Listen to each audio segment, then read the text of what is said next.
લડતો હતો ને, તમારા જેવા તમારા બધા માટે જ લડતો હતો. આવી બીજી 10 જગ્યાએ લડે છે. હા, બધા માટે લડતો. તો આનું ઘર તોડ્યું તો આપણે એવું કરીએ કે આખા ગુજરાતનો માલધારી સમાજ એ ફાળો કરીને આનું ઘર બનાવે. પહેલા 51,000 હું લખાવું છું આજે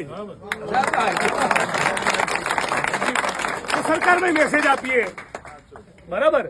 પણ આ એકદમ સ્પષ્ટ કિન્નાખોરી છે કે તું આ મુદ્દે ભવિષ્યમાં બોલતો નહીં તો તને નવરો કરી નાખીશું.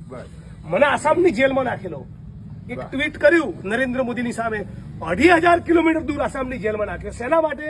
મેસેજ આપવા કે ફરી તમે આ બધા આંદોલનો કરશો તો તમને નવરા કરી દઈશું. આ દાદાગીરી તો તોડવી જ પડે, ચાલે જ નહીં. એટલે એને જે ધમ પછાડા મારવા મારે. આપણી બે વાત, બધી જ માગણીઓ લેખિતમાં તમે આપો અને આ તારીખે આટલા વાગે નક્કી કરો તારીખ. આજે શક્ય બને તો આજે તારીખ નક્કી કરીએ, નહીં તો 2 દાડા પછી લાલજીભાઈને તમે બધા કહો ત્યારે ચલો ગાંધીનગરનો કોલ આપો. વિધાનસભાનું સત્ર ચાલુ છે, વિધાનસભા આગળ જઈએ. બોલો ભાઈ, ન્યાય કરે ગુજરાતની સરકાર અમારો.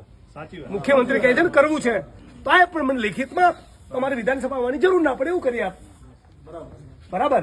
એટલે ઠાકોર સમાજ, દલિત સમાજ અને